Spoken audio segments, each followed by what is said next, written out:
సమకాలీన రాజకీయ అంశాలు లేటెస్ట్ పొలిటికల్ అప్డేట్స్ అందించడానికి మనతో పాటుగా సీనియర్ సంపాదకులు తెలపల్లి రవి గారు సిద్ధంగా. రవి గారు నమస్తే సార్. నమస్తే వర్మ సార్, కల్తీ మద్యం ట్విస్ట్లు, మళ్ళీ సిట్ సోదాలు.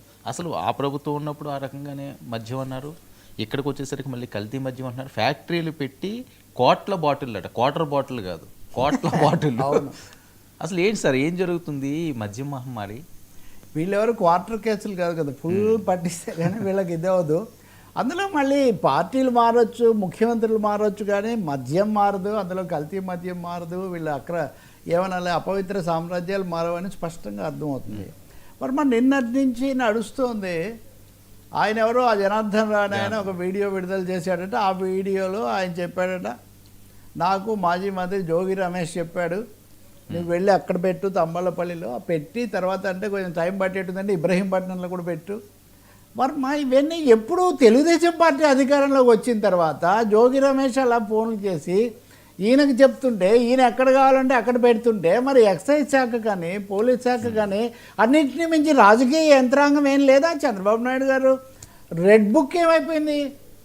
రెడ్ బుక్ మరి అంతకుముందు చేసినవి సరే, మన రాజ్యంలో మన ఎదురుగా ఫోన్లలో మాట్లాడుకొని మరి వాళ్ళు చేస్తుంటే ఎందుకు ఆపలేకపోయారు? తంబళ్ళపల్లి ఆ చుట్టుపక్కల కూడా చాలా రైవల్ సామ్రాజ్యం కదా, మరి ఎందుకు అక్కడ కూడా నిఘా పెట్టలేదు? అక్కడ కూడా పెట్టిన వాళ్ళు ఇతర చోట్ల పెడతారా? చాలా పెద్ద ప్రశ్నలు వస్తాయి. జోగి రమేష్ ఏమంటాడో అది తర్వాత చూద్దాం. నేను అడిగేది, ఈ ప్రభుత్వం వచ్చి ఏడాదిన్నర అయిన తర్వాత సిట్ వేసి విచారించాల్సినంత పరిస్థితిని ఎందుకు తీసుకొచ్చారు? ఈ వచ్చిన దాన్ని కలిపి అంతకుముందు మీరు ఛార్జ్షీట్ పెట్టారు. ఇప్పుడు జోగి రమేష్ అంటున్నాడు కదా, దాంట్లో నా పేరు ఉందా, దీంట్లో నా పేరు ఉందా అని. మరి అంత విచారించకుండా అంత హడావుడిగా మళ్ళీ ఎందుకు దాన్ని ఫైల్ చేశారు? ఇప్పుడు ఈయన వచ్చాడు.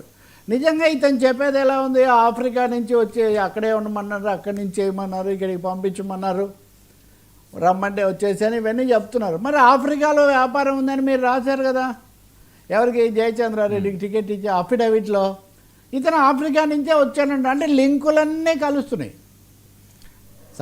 ఇదే విషయం రాజకేశ్వరరెడ్డి విషయంలో జరిగింది, ఇదే ఇంకొక ఆయన విషయంలో జరిగింది. అంటే ఎవరెవరైతే అక్రమార్కులు లేకపోతే వ్యవహారాల్లో పేర్లు బయటకు వచ్చిన వాళ్ళు నిజంగా పూర్తిగా కోర్టులో నిర్ధారణ అయ్యే వరకు మనమేం కామెంట్ చెయ్యం. కానీ ఇది చాలా అనుమానాస్పదమైనటువంటి, చాలా ఆందోళనకరమైన పరిస్థితి. ప్రభుత్వాలు మారినా కానీ ఈ కుంభకోణాలు, అక్రమాలు, అందులో ప్రజల ప్రాణాలతో ముడిపడినటువంటి కల్తీ మద్యం లాంటివి చేసేవాళ్ళు యథేచ్ఛగా కొనసాగుతున్నారు అని చాలా స్పష్టంగా అర్థమవుతుంది మనకి. జనార్దన్ రావు వీడియో ఒక్క పొలిటికల్ కనెక్షన్ జోగి రమేషా లేకపోతే ఇంకో జయచంద్రారెడ్డి, అదొక్క ప్రశ్న తప్ప మిగిలినంత కామనే కదా. కాబట్టి ఇది చాలా తీవ్రమైనటువంటి అంశం. అందులో నిన్న కూడా అన్నాను నేను, అదేమో నియోజకవర్గానికి సొంత జిల్లాకు చాలా దగ్గర, ఇదేమో అసలు రాజధానికి అమరావతికి సిఆర్డీఏ గుండెకాయ. చాలా ప్రభుత్వ కార్యాలయాలు ఇబ్రహీంపట్నంలో అక్కడే ఉన్నాయి. మరి అక్కడే మీరు అదుపు చేయలేకపోతే బహుశా పోలీస్ డీజీపీ కార్యాలయం అక్కడికి చాలా దగ్గరగా ఉంటుంది, ఎక్సైజ్ కార్యాలయం అన్నీ అక్కడే ఉంటాయి. కాబట్టి ఇది చాలా అనుమానాస్పదమైనటువంటి వ్యవహారం.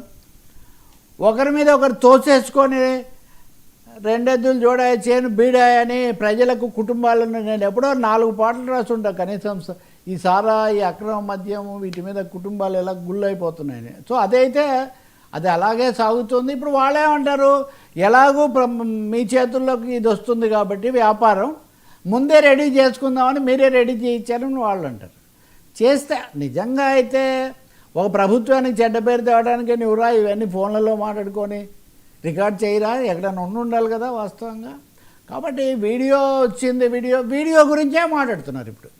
మిగిలిన విషయాలన్నీ పక్కకి వెళ్ళిపోయి 23 మందిని 13 పట్టుకున్నారు కదా, 13 మందిని అరెస్ట్ చేశారు కదా. మరి వాళ్ళు ఏం చెప్పారు? ఈ వాగ్మూలాల్లో కూడా ఇట్లాంటి హింట్స్ ఇచ్చి ఉండాలి కదా, ఇదే నిజమైతే.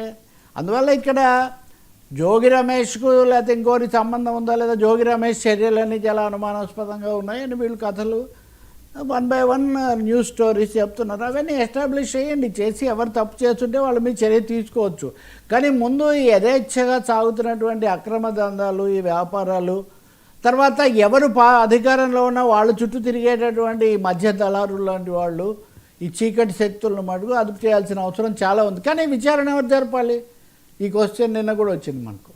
ఈ ప్రశ్న ఏంటి? వీళ్ళేమో సిట్ వేసామన్నారు, వాళ్ళేమో సిబిఐకి ఇమ్మంటున్నారు. అంతకుముందు వాళ్ళేమో సిబిఐకి ఇమ్మనేవాళ్ళు.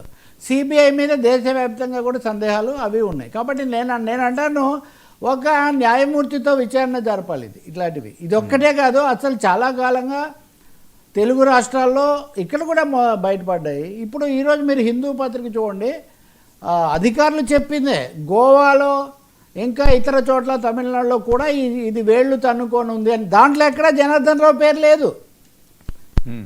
ఎక్సైజ్ అధికారులు అధికారికంగా వెల్లడించినటువంటి మీడియా కాన్ఫరెన్స్లో మటుకు ఈ పేరు ఈ పద్ధతులు లేవు. ఇంకేవో వాళ్ళు చెప్పినవే వాళ్ళు చెప్పారు. అంటే ఏం జరుగుతుంది?